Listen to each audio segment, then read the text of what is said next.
નમસ્કાર દોસ્તો. આજે એક સરસ મજાની વાત તમારી સાથે શેર કરવા માંગુ છું.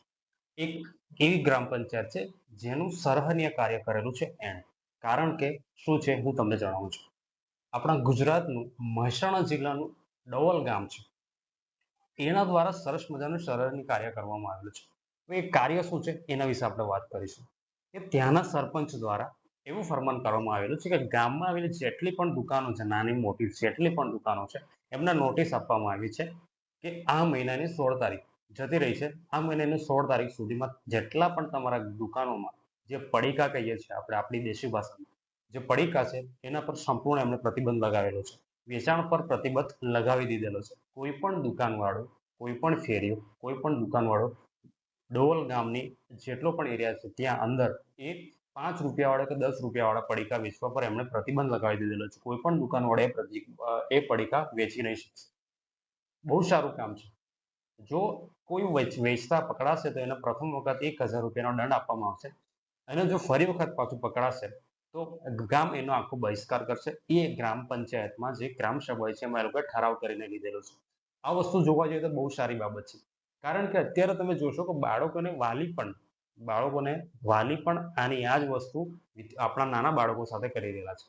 અને જે આપણા નાના બાળકો માટે સૌથી વધારે હાનિ પહોંચાડે છે. બરાબર છે. હવે એવું કહેશું કે આવું કરવા પાછળનું કારણ શું છે?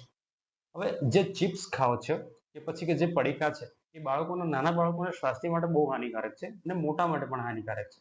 કારણ કે જે તેલમાં એને તળવામાં આવે છે એને સ્ટોરેજ કરવા માટે એને હાઇડ્રોજનેશન જે પ્રોસેસ છે એના દ્વારા એને અંદર સ્ટોરેજ કરવામાં આવે છે.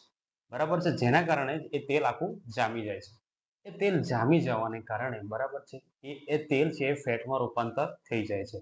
બીજું કે એને જે એમાં સ્વાદ લાવવા માટે મીઠાનું પ્રમાણ 2 થી 3 ગણા વધારે હોય છે.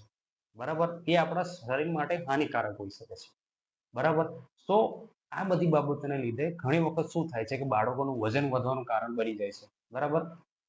ઉંમર કરતાં વહેલી તકે બાળકીઓને જે માસિક ચક્ર છે એ આવવાનું શરૂ થઈ જાય છે. જે ઉંમરે આવવાનું છે એના કરતાં પણ વહેલા આવવાનું ચાલુ થઈ જાય છે. નાના બાળકોનું ઉંમર જતાં પછી બ્લડ પ્રેશરનું જે ઇશ્યુ છે એ આવી શકે છે. મોટા બાળકોને બ્લડ પ્રેશરનો ઇશ્યુ આવી શકે છે.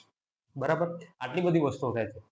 ખાસ કરીને એ હાર્ટ પર અસર કરે છે. બરાબર? નાના-નાના બાળકોને અત્યારે તમે જોયું હશે ન્યૂઝમાં કે નાના બાળકોને પણ અત્યારે હાર્ટનો પ્રોબ્લેમ થવા લાગ્યો છે. બરાબર?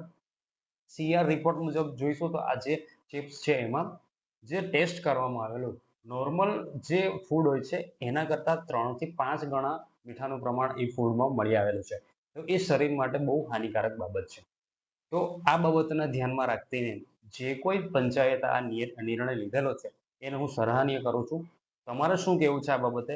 તમે જરૂર કોમેન્ટ સેક્શનમાં મને જણાવતા જજો. અને મારે સરકારને પ્લીઝ અપીલ છે કે હું એવી આશા રાખું છું કે અ, પૂરા ગુજરાતમાં, પૂરા ભારત દેશમાં આ બધી બાબતો પર પ્રતિબંધ લગાવો કે જેથી કરીને નાના બાળકો શું દરેક નાગરિક સાથે આવી ચેડા ન થાય. આ વિડીયો આ ગ્રામ પંચાયતની સરસ કામગીરી માટે હું લેટર પણ તમને સ્ક્રીન પર શેર કરી દઈશ. તમે વાંચી લેજો શું લખેલું છે. બરાબર? પણ મારા હિસાબે બહુ સારું કામ છે. મને બહુ જ ગમ્યું. બહુ એટલે બહુ જ ગમ્યું. તમે પણ બીજા ગ્રામ પંચાયત સુધી આ મેસેજ પહોંચાડો, આ લેટર પહોંચાડો અને તમારે આ બાબત કરવા જેવી છે.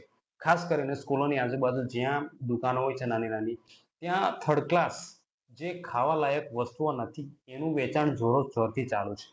બરાબર છે. સરકારના આટલા ટાઈમલાઈન સરકારે આટલું ધ્યાન આપે છે છતાં પણ નથી કરતા. તો હવે મારે એવું કહેવું છે કે સરકાર પર બધી વસ્તુ છોડવા કરતાં આપણે ગ્રાઉન્ડ લેવલથી, ગ્રામ પંચાયતના લેવલથી આપણે એ વસ્તુને આગળ વધારવું જોઈએ. જો તમારે શું કહેવું છે પ્લીઝ તમારા કોમેન્ટ સેક્શનમાં તમે જણાવી શકો છો. અને આ મેસેજ દરેક ગ્રામ પંચાયત સુધી પહોંચાડજો કે તમારા ગામના છોકરાને બચાવવાની જવાબદારી તમારી છે. તમારા બાળકનું સ્વાસ્થ્ય સારું રહેશે તો રોજ સ્કૂલે જશે અને સારા સમાજનું થશે અને તમારું બાળક સતત આગળ રહેશે. Thank you. જય હિન્દ, જય ભારત.